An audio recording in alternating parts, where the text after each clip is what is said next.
खुशी के गीत गाए जा, ये जिंदगी है कौम की, तू कौम पे लुटाए जा।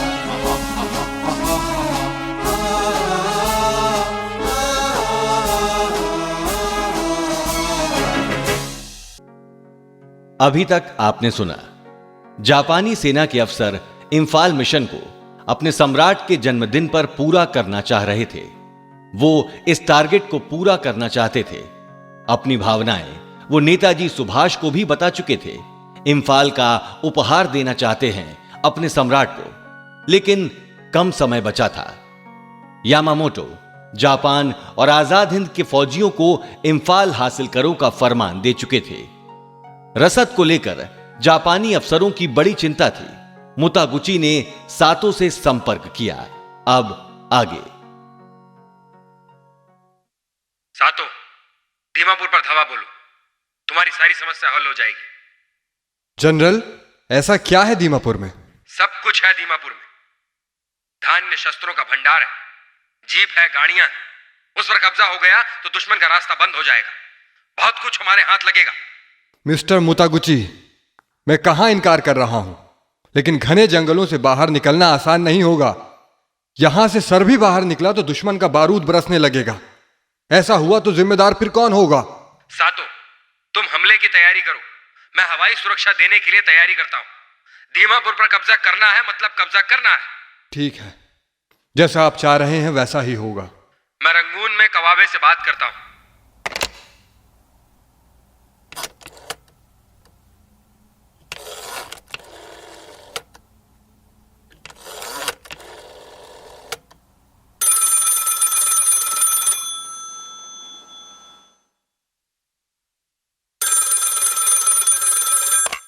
मिस्टर कवाबे, 1 महीने में दीमापुर हमारा होगा। कोहिमा और इम्फाल भी हमारे हाथ में आ जाएगा। केवल आप हवाई सुरक्षा दे दीजिए। मिस्टर मुतागुची, पता करता हूं ताजो की 5वीं एयर डिवीजन को लेकर चंद्राबोस से भी संपर्क करता हूं। उन्हें हेडक्वार्टर बुलाता हूं।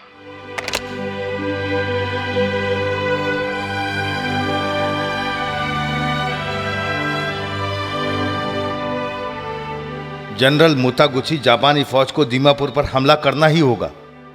साहसी फौज के लिए जीत का पहला कदम होता है। मिस्टर चंद्राबोस, हमारी पूरी हवाई ताकत प्रशांत महासागर को संभालने के लिए लगा दी गई। जो कुछ बचे हैं वो ब्रह्मदेश पर थे, जो मरम्मत के लिए हवाई पट्टी पर खड़े हैं।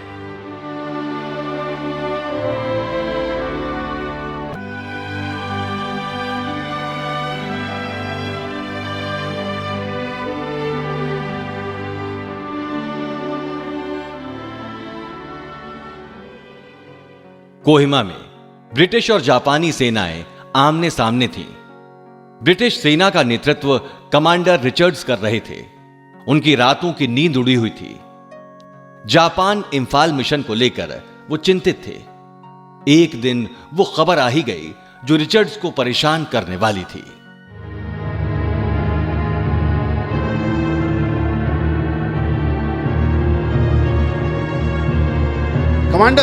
कमांडर, उठिए, उठिए। क्या है? ऐसा क्या हो गया जो तुम घबराया हुआ है? धोखा हो गया सर। परली की ओर से 2 जापानी दस्ते दीमापुर के रास्ते से आगे बढ़ रहे हैं। Oh my God! तत्काल बेतार से संदेश भेजो। जरा पता करो स्लिम कहां है, कहां है माउंटबेटन? मौसम खराब है, बेतार संदेश भेजना आसान नहीं है सर। मैं नहीं जानता। किसी भी तरह 2 घंटे के अंदर खबर चाहिए मुझे। तत्काल ब्रिगेडियर हन्य को मेरे पास भेजो। कहिए मिस्टर रिचर्ड, क्या बात है? तत्काल क्यों बुलाया? ब्रिगेडियर, सोचो दीमापुर का भंडार जापानियों के हाथ लग गया तो वो 1 साल तक आसानी से मोर्चा संभाल सकते हैं। हमारी सेना की कमर टूट जाएगी। इस जंगल में मृत फौजियों के ताबूतों को भी दफन करने की जगह नहीं मिलेगी। सर, अच्छी खबर है। जापानी दस्ते नीचे तो आए थे, लेकिन पानी के लिए फिर ऊपर चले गए हैं। मिस्टर रिचर्ड, चिंता ना करें। भले ही हमारी किस्मत रूठ गई हो, लेकिन हमारा गॉड हमारे साथ है। उसने हमसे मुंह नहीं फेरा है।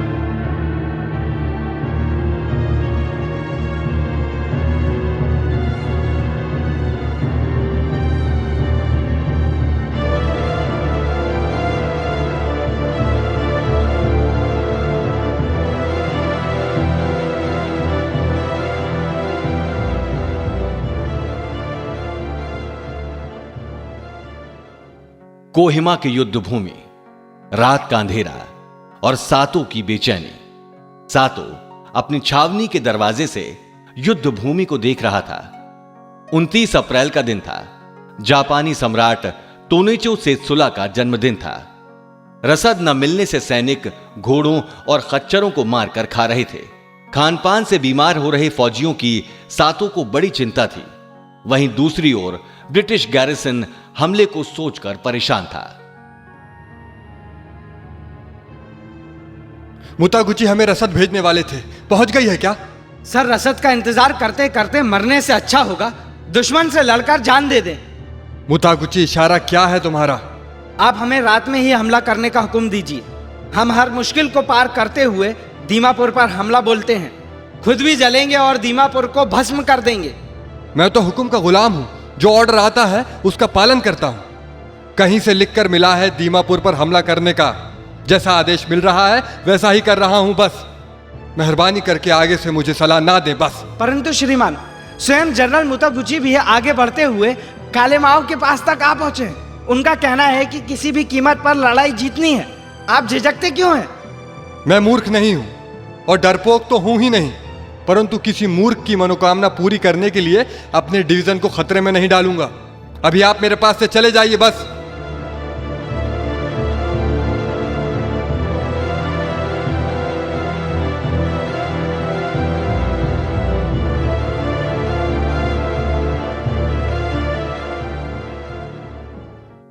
जापानी फौज की तरह ब्रिटिश फौज में भी युद्ध को लेकर बेचैनी थी।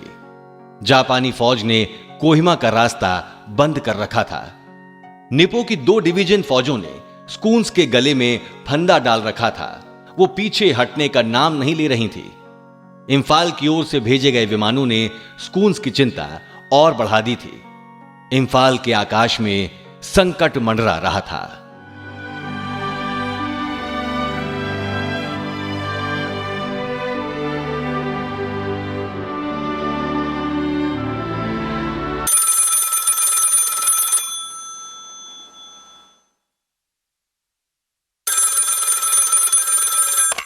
हेलो हेलो, मैं माउंटबेटन बोल रहा हूँ। Yes sir. क्या प्रोग्रेस है? सर, गांठ वैसी की वैसी उलझी हुई है।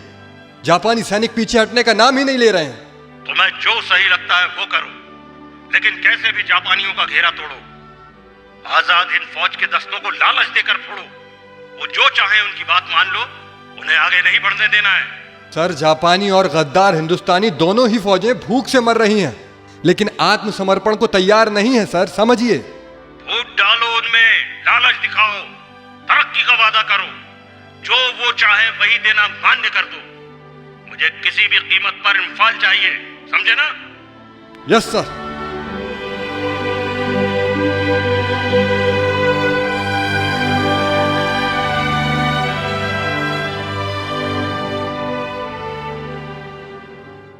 सुभाष रेजिमेंट्स को कूच करने का आदेश मिल गया था।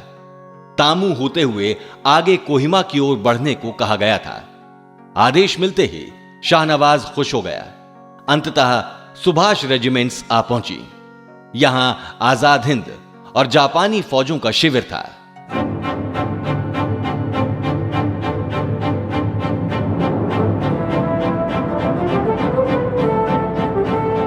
मेजर फुजीवारा, आप जापानी लोग हमें मैदान जंग में लड़ने का पूरा मौका क्यों नहीं दे रहे हैं? क्या बताऊं शाहनवाज, अब जो हुआ वो हमारे 100 साल के सेना इतिहास में कभी नहीं हुआ था। हमारी फौज को फूट के रोग ने घेर लिया है। मुख्य कमांडर मुतागुची और उनके डिविजनल कमांडर के बीच काफी मतभेद है।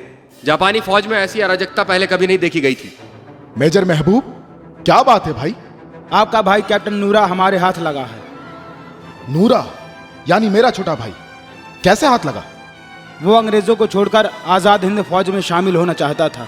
उसे हमारे बीच भेजकर मेरे साथ दगाबाजी करने की कोई चाल तो नहीं अंग्रेजों की? उसकी कोई चिंता नहीं, आखिर वो हमारी ही हद में है। चलो मुलाकात कर लेते हैं। परंतु उसकी कुछ शर्तें हैं। क्या शर्तें हैं? वो आपसे अकेले में बात करना चाहता है। उसे बात जमी नहीं तो उसे सही सलामत वापस जाने देने का पक्का वादा चाहिए। ठीक है, मेरा छोटा भाई है, बात कर लेता हूं। आज 5 साल बाद उससे मुलाकात हो रही है।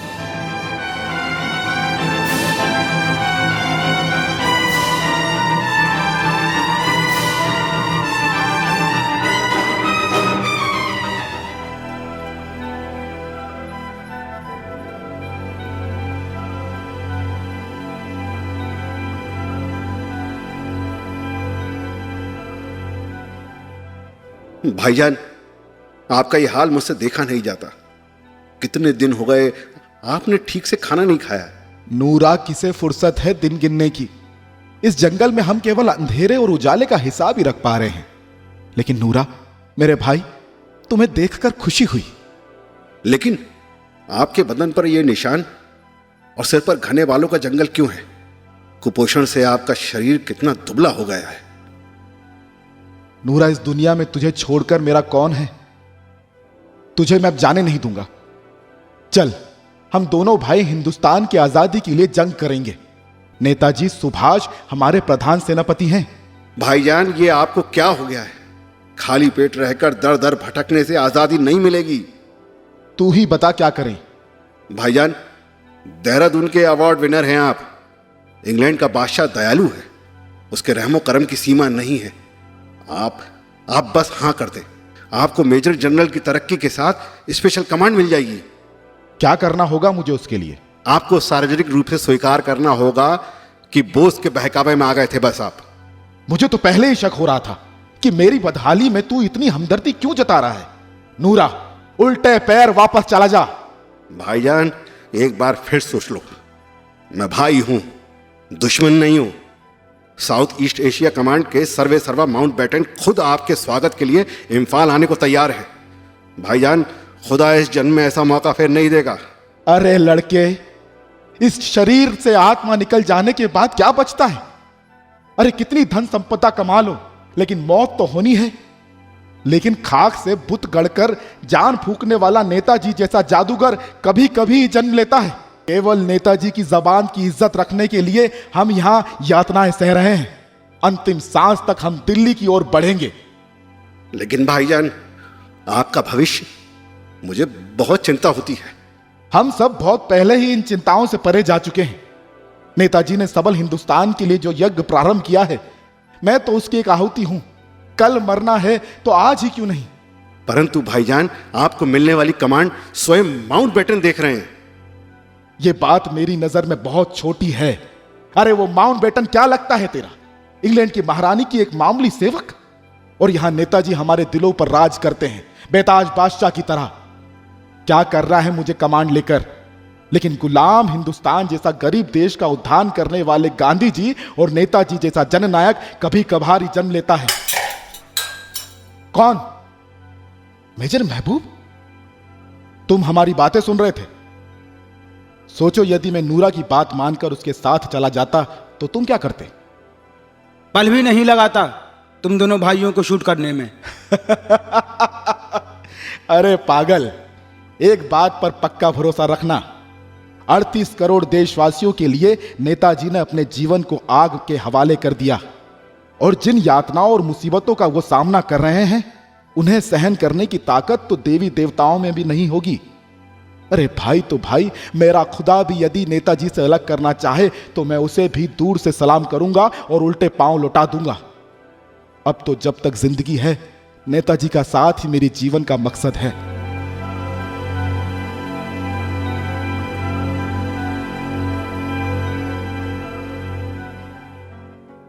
इम्फाल अभियान को लेकर जापान, आजाद हिंद और ब्रिटिश फौजों में खलबली थी। देरी से चौतरफा घबराहट भी थी। नेताजी तो बेहद परेशान थे। उन्होंने मुतागुची से संपर्क किया और चेतावनी भरे लहजे में अपनी बात कही।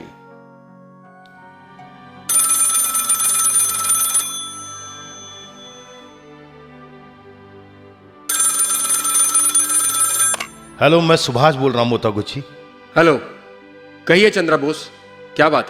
जनरल, मैं कल ही अपने आजाद हिंद विमान से उड़ान भरकर वहां पहुंच रहा हूं। कहां पहुंच रहे हो मिस्टर चंद्रा बोस? इम्फाल के पठार पर। मेहरबानी कर ऐसा दुस्साहस ना करें। जनरल, बिना पानी के मछली रह सकती है, माता की गोद के बिना बच्चा रह सकता है, लेकिन मैं हिंदुस्तान की माटी को सिर पर लगाए बिना नहीं रह सकता हूं। मिस्टर बोस, अमेरिकी विमान आसमान पर गश्त कर रहे हैं, अनर्थ हो जाएगा। क्या होगा? विमान जलकर खाक हो जाएगा, यही ना? क्या होगा? मेरा शरीर जलकर खाक हो जाएगा। सुभाष शहीद होगा ताकि भारत माता का उद्धार हो। ऐसा पागल पर मत करना चंद्रा बोस, संयम रखो। इम्फाल में हर कदम पर खतरा है। मैं आपको यहां आने की सलाह नहीं दूंगा। इम्फाल ना सही, मैं मेमू होकर आता हूं। उसमें 15 दिन लगेंगे। रास्ता बेहद खतरों से भरा है। जनरल, मुझे कोई परवाह नहीं। आप आजाद हिंद फौज की जान है। आपका उन्माद से भरा यह व्यवहार ठीक नहीं है। मुझ पर और जापानी फौज पर भरोसा रखो। मान लो सेना के हौसले पस्त हो जाएं, लेकिन आपका मुतागुची तो जीवित है ना। मित्र, आप मुझ पर भरोसा रखें। इम्फाल अभियान कामयाब होगा। इम्फाल के लिए मेरे शरीर का एक एक रोम बेचैन है। मैं आपको एक अच्छी खबर देता हूं चंद्रा बोस।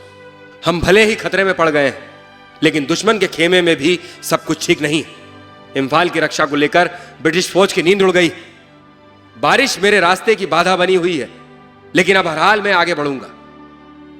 जैसे ही निप्पो और आजाद हिंद की फौजें इम्फाल में घुसेंगी, मैं आपको तत्काल संदेश भेज दूंगा। तब प्रसन्न होकर इम्फाल के दरवाजे पर आपका यह दोस्त आपका वेलकम करेगा।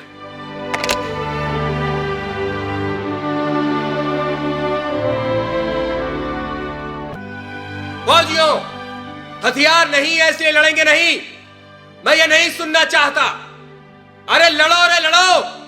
बारूद खाना खाली होने का बहाना बनाकर हाथ पांव ढीले ना करो। गोलियां नहीं है, संगीनें तो हैं। वो भी नहीं तो हाथों से लड़ो। हाथ कट जाए तो पैरों से लड़ो। दांतों से दुश्मन का मांस नोच लो। हमें अपनी आन बान शान को नहीं भूलना है। अब बस इम्फाल फतेह, इम्फाल फतेह।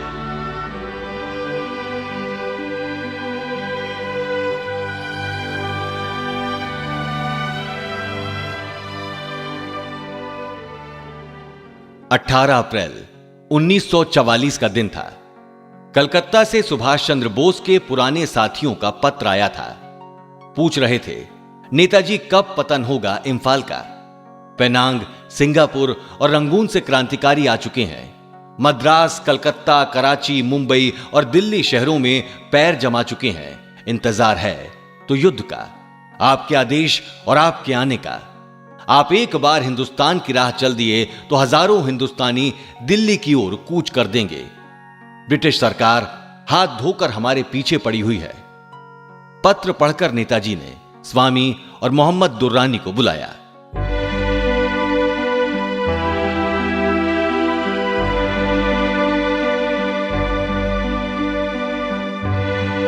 स्वामी, हमारी योजना के हिसाब से इम्फाल जल रहा है, पर हिंदुस्तान के अंदर विद्रोह की आग कब भड़केगी? नेताजी, तैयारी तो पूरी है। स्वामी, लेकिन कुछ दिखाई तो नहीं दे रहा। नेताजी, हमारा एक दल कोणार्क के सूर्य मंदिर के पास भी उतारा गया है। लाला शंकर लाल और शीलभद्र से दिल्ली की ओर हुई तैयारी का भी हाल मिल चुका है। इतना ही नहीं, नाथालाल पारिक के गुजरात में फार्म पर अपना एक दल पहुंच चुका है। लेकिन जैसा विद्रोह चाहिए वैसा विद्रोह क्यों नहीं हो रहा? तुम भी तो कुछ बोलो दुर्रानी, चुप क्यों हो? सर, हमारी भावलपुर बटालियन को फौज में हिकारत से लेबर बटालियन कहा जाता है, परंतु असली मेहनत तो हम ही करते हैं ना। दुर्रानी, तुम्हारे बहावलपुर का एक बहादुर शौकत मलिक हमारे आजाद हिंद फौज का शेर बन गया है। उसने मोइरांग पर तिरंगा फहराकर अपनी 7 पीढ़ियों का नाम रोशन कर दिया है। परंतु आपकी अपनी करनी क्या है? यहां वहां की बात किए बिना कोई ठोस काम कीजिए। सर, हिंदुस्तान एक खदबदाता बारूद खाना बन चुका है। सीधे सीधे बोलो, क्या बोल रहे हो? सर, चोपड़ा, दुबे और अमरीक सिंह के दस्ते वहां के लिए कब के रवाना हो चुके हैं। ये ऑल इंडिया रेडियो है। जापान के कुछ एजेंट हिंदुस्तान के सागरी तटीय इलाकों में घुस गए हैं। उनमें चोपड़ा, दुबे और कई नाम हैं। केंद्रीय मंत्रिमंडल ने उनसे सावधान रहने की हिदायत दी है। इन्हें पकड़ने वालों को सरकार प्रति व्यक्ति 10,000 रुपए इनाम में देगी। इनके बारे में कोई जानकारी मिले तो पुलिस को बताएं। बंद करो ये रेडियो। ऐसा बताया जा रहा है कि इन लोगों को। दुर्रानी, ये क्या सुन रहा हूं मैं? सर, रेडियो ने जापानी एजेंट कहा है, आजाद हिंद वाले नहीं। ऐसी मूर्खता ब्रिटिश शासन नहीं कर सकते। हिंद वाला कहने पर माहौल गर्म हो जाएगा, क्रांतिकारियों की कार्रवाई तेज हो जाएगी। सुना है आजाद हिंद फौज में फूट डालने के लिए पाकिस्तान का एक दांव खेला जा रहा है। मुस्लिम अफसरों को बड़े पदों पर बैठाने का लालच दिया जा रहा है। ये देखिए, कुंदन सिंह ये पत्र लेकर आया है। इसमें लिखा है, तुम मुसलमानों एक बंगाली का साथ निभा रहे हो। शर्म और मजहब को छोड़कर तुम लोग हिंदुओं से भी बढ़कर बोस की सेवा किस लिए कर रहे हो? वो ढोंगी गांधी और ये सुभाष दोनों ही मौका परस्त हैं और पक्के हिंदूवादी हैं। गांधी की तरह ही सुभाष भी हिंदू राष्ट्र का हिमायती है। हिंदुओं के गुलाम मत बनो, पाकिस्तान के लिए काम करो।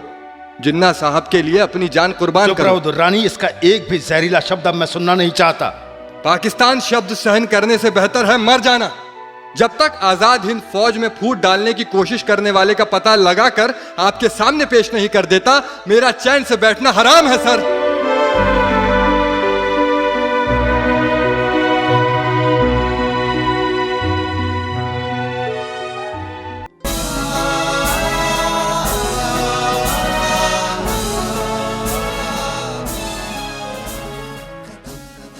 प्रस्तुति स्वराज संस्थान संचालनालय, मध्य प्रदेश शासन, संस्कृति विभाग द्वारा।